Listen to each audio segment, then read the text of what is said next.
Good morning, or evening, or afternoon, depending on whenever you see this. After the start of a new week, new walk, new video.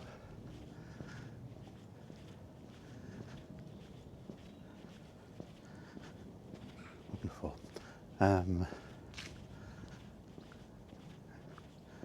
Bit of a struggle today to think of something to talk about. So I thought I'd give a bit of an insight. There's some of you that might not know what it was like if you grew up playing games like in the US or maybe even in Europe that might watch this video. What it was like growing up in the 80s playing games in the UK. What the gaming scene was like, because I think it was a bit different than it was in the US in particular. I think in the US, I think consoles were a lot more a thing than they were here in the UK. And we did have them. We did have the Atari VCS 2600 and what have you. We did have them. We did have them. We had the Atari. We did get the NES. We did get, say, they were available. But the UK market was dominated by computers, home computers. 3 in particular. And that was the Commodore 64, the ZX Spectrum, and the Amstrad. They were the big 3. But there were others as well. We had other computers around that were, I think, more in schools.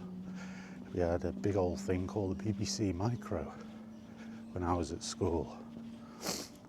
Hello, cat. Hello. Yeah, what did you have? But you were a Spectrum owner, weren't you? That's not a bash on Spectrum owners. My best mate, he had a Spectrum and I had a Commodore 64. We used to play on each other's computers. We went round to each other's houses. And it was great, although he did convert to the C64 after a few years. But yeah, there was a good selection, and there was, I say, a lot more than just them. But each had their own strengths and weaknesses. I'd say it was fair to say there wasn't an all-conquering one, And then you went forward from that into the 16-bit generation with the Amiga, Atari ST, and then they were the big 2. And again, there were others, but they didn't really get the same kind of foothold as they did. So that's sort of like setting the scene, as it were, setting the ground level for for how it was. That was basically your hardware, and then you had the software, which is the all important bit, and we'll come to that in the park. So I'll see you then. Right.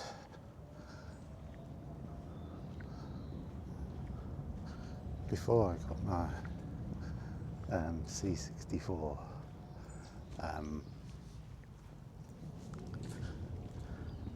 did own another one.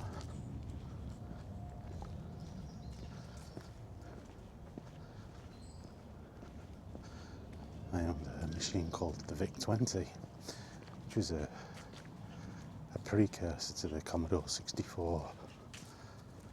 And the VIC-20, that was my entry into computing. I had before that a Radifin TV games console, which was just like, it was a Pong clone machine. That was a lot of fun. I remember it being battery operated. I think it needed like 6 big batteries to run on. So it was a bit of a menace. The batteries didn't really last that long, and either all or the vast majority of the games on it needed 2 players. And yeah, I've got an older sister, but she wasn't really into it that much. So I spent quite a lot of its time in the cupboard, simply because there was no one really to play it with unless my friends come round. And it wasn't that great after a while because the games were built in. It was about, God, I can't remember how many games. They were all variations of Pong, but it was all right for its day. But I ended up one Christmas getting a Commodore VIC-20. I think that would have been in 82, 83 perhaps. Not really sure. I didn't ask for one, but I think my mum and dad were aware that, computers were going to be the future, and they didn't want me sort of falling behind. And they knew I liked electronic stuff. I had these little mini arcade machine things. I had one called Scramble. It was built by Grandstand. That was a lot of fun. I had one of them. And I had Galaxy Invaders, which is another little handheld console thing. So they knew that I liked that kind of stuff. And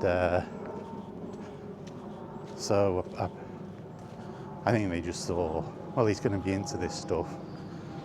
I might as well get him a computer now. The reason I was given at the time why they picked the VIC-20 was because of the keyboard. It was between that and the ZX81. And the ZX81 didn't have a real typewriter keyboard. It had this sort of weird, God, how do you describe it? It wasn't touch sensitive, but it was like, they called it like I think my mum and dad said the guy at the store described it as like being one of them sort of bubble things, where you press and you click on it. And the guy was like, yeah, it'll wear out after a while. So I was like, oh, I don't want that. So they got rid of that as an option. And this guy in the computer shop recommended the VIC-20. because I had a proper, what they called a real typewriter keyboard back at the time. And I was like, yeah, okay. And they get in me. I had no interest in computers particularly. I had no idea what even a VIC-20 was until I got one. And then I'm there playing all these games on it when I got it. And I loved it. I absolutely loved it. But that was the gateway. And then my sister had moved out. She said she's quite a bit older than me. I'm sure she'd love me telling you all that, but it's the truth. And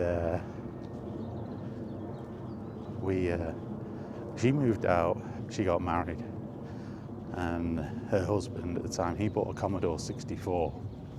Now I knew of the C64 at the time, having a VIC-20 and then getting into computers and what have you, and I really wanted one. And then it was like Christmas '85, I got one with a stack of games. One of my uncles was big into computers, and he had a C64 and he had the full setup for it. He had the monitor, the Commodore monitor that went with it, everything. And he gave me a load of games that he'd finished with, and this case that he had the games in, because the games over here primarily they came on cassette, audio cassette. So you'd spend about anything between sort of 2 to 10 to 15 minutes waiting for the thing to load. And then sometimes it wouldn't load, which was always fun when the little loading bars that they had on the screen would stop, and you'd be like, hang on a minute, what's going on here? And then here comes to the end of the tape, and the little play button would ping back up, because with the C64 in the UK, they supplied it with a what they call a C2N cassette unit, which was purpose built for the C64. It was done in the same style as the computer. It was Commodore branded. And it could be a bugger sometimes to load games. You would buy some games brand new and they wouldn't load. It just refused to load it because you had to adjust the tape heads on it. And a company years later developed, I can't remember the name of the company, but I know the name of the thing that they got. It was called Load It. And it was just basically a C2N that had been customized with a little dial on it. And that dial allowed you to adjust the tape heads. There was a little LED display next to it, next to the dial. And what you did was you put the tape in and press play. And you didn't load the game, you just pressed play.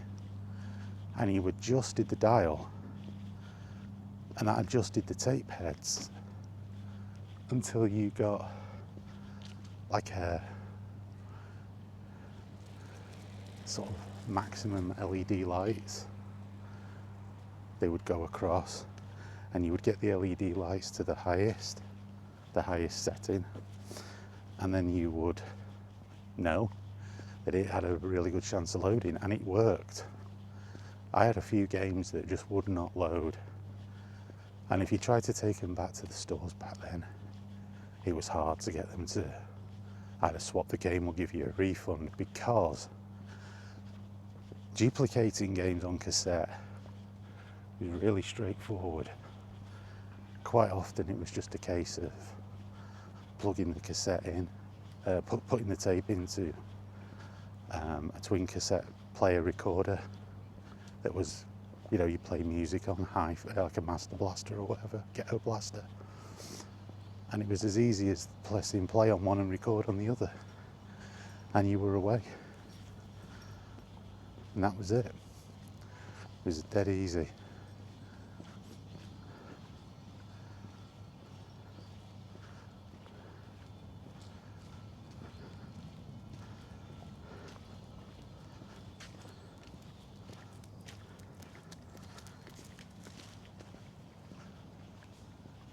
So people that sold games in stores, you'd get some people were savvy to this and they wouldn't let you swap the cassette out.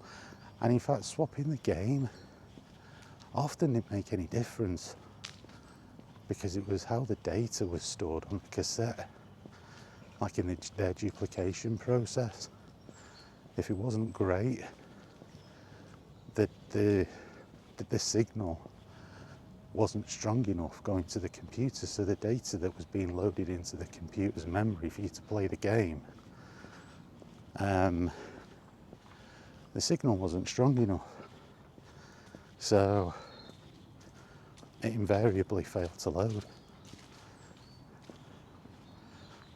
But this loaded cassette player that I got, I think it was like around 87, 88, I got this thing.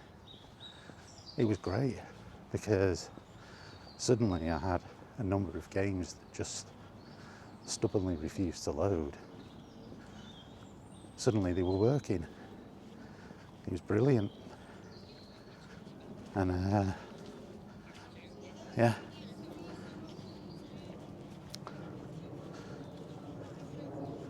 I literally, probably about a dozen or so games suddenly started working.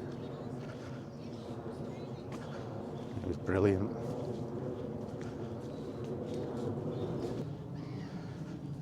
Definitely autumn kicking in now.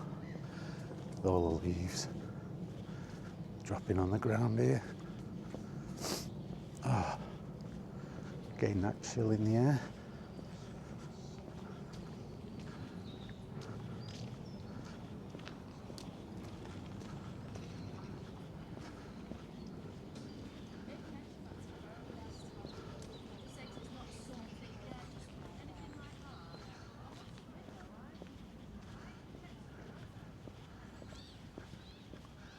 It's quite busy in here today. Did a bit of editing. Just what I love doing. So yeah. Now, as I've mentioned before, the costs of the games were really cheap. You could get games for as little as £1.99 here in the UK, and they were budget games, which back then, I suppose you could say it was like the equivalent of indie games. And then you get some that were £2.99, and then I guess what you would call the AAA games, they started out as £9.99, and then by the end of that cycle they'd gone up to £10.99 on the Commodore 64. The AAA games were a couple of pounds cheaper on the Spectrum. Never understood why, because in some cases the games were better on the Spectrum. You know, sound wise they weren't, but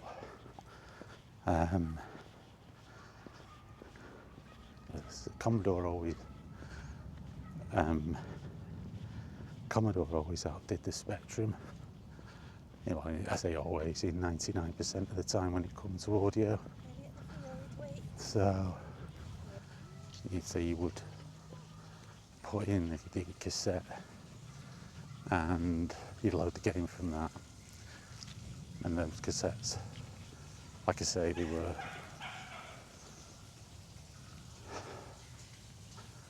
were quite cheap. I mean, they were pocket money in a lot of cases. I had a little paper round, and after a couple of weeks I could afford to buy a full price game. So, you know, it was pretty decent.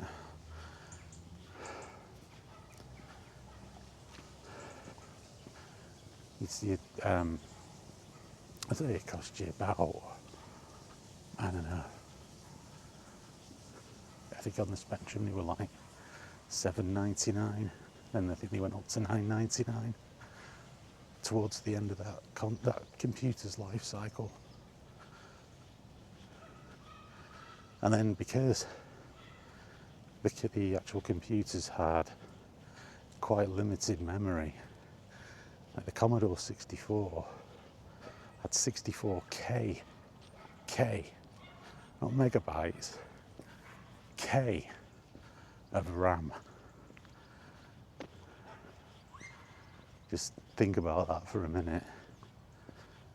And of that, I think about 32K was actually available to the end user, because the keyboard and the inputs, the joystick inputs,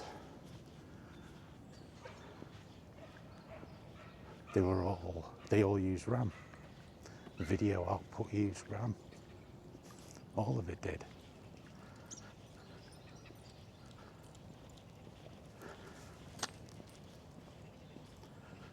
So you have very little memory to work with for games. You know, everything takes RAM. You know, every resource consumes a little bit of RAM. I mean, in many respects, it was a miracle these things actually worked at all. I mean, can you imagine developers today trying to develop a game that had such limited available RAM? No, they won't be able to cope. They can't even cope when they've got gigabytes of RAM available to them. They can, you know. So it's interesting when you watch videos from old-time developers from back then, because so many of them, well, they'll tell you the same thing, all the tricks of the trade that they had to use in order to get the stuff to work.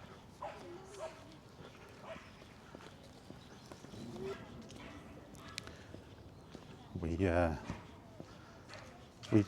as gamers back then, you could buy a floppy disk for the C64, but it wasn't standard in the UK, and the games were more expensive on floppy disks. That did help improve the loading times a little bit.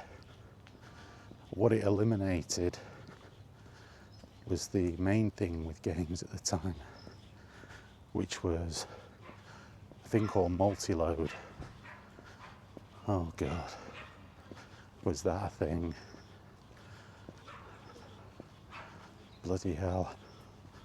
So multi-load basically was you loaded the main game in, and then each of the levels would load in separate. So once you loaded the main body of the game in, you had to press stop on the cassette player, zero the tape counter,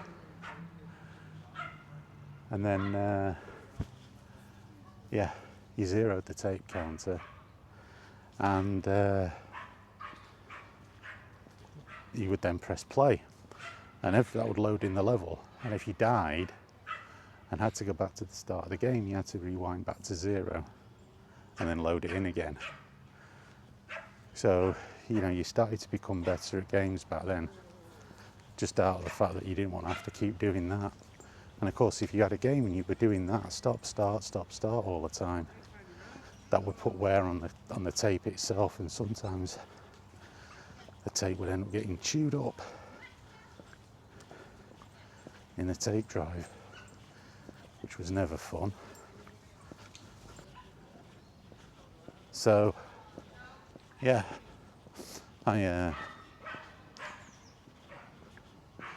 used to get really wound up doing that. So anyway, I did actually get the floppy disk, and it eliminated the need for that, because obviously the floppy disk instructions, the instruction set for that would just tell it to go back to whatever sector itself and then reload.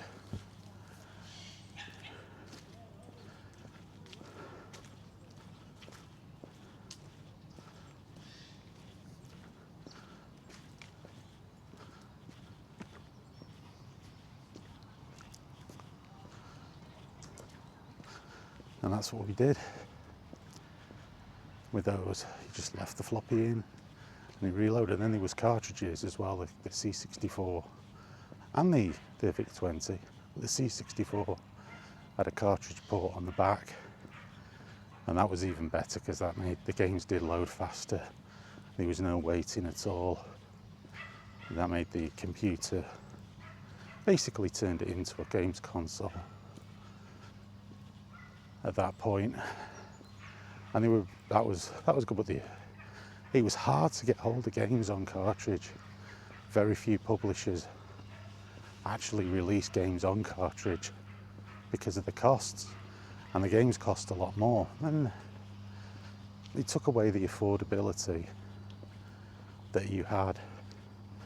You know, no one's going to pay £25 for a game on cartridge back then when they can get the exact same game on cassette for £10. They're not going to do that. You know, the increase of convenience just wasn't worth it. I had a couple of games on cartridge. That was about it. But yeah, it was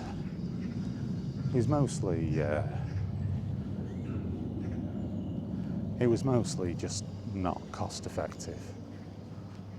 I don't think off the top of my head that there were any games that come out exclusively on cartridge that you couldn't get. I think some of the early stuff, like International Soccer, I don't recall ever seeing that on cassette. I only ever remember seeing that on cartridge, though I could be mistaken. Just because I didn't see it doesn't mean to say it wasn't so. But yeah,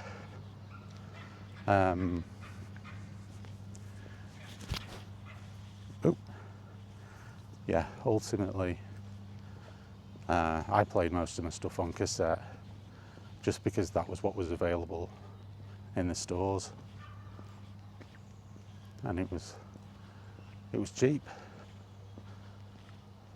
But the games were as good as you could get back then. It wasn't that the games were cheap themselves in terms of, you know, I mean, it was like it was today. You got good games and bad games, but you know, they were proper official games. Most of the big stuff was like arcade conversions, movie tie-ins, that kind of stuff. Some of them were great, some of them weren't so great. And then you had your original games, and a lot of the original games were really good as well. But it was all good fun. It was all good stuff. The big rivalry in the UK, game-wise, back then, was between the Commodore 64 and the Spectrum. The Spectrum was a UK design-built computer by Sir Clive Sinclair, and the Commodore was imported from the US. It was a US company, and yeah, I had the C64, as I've said.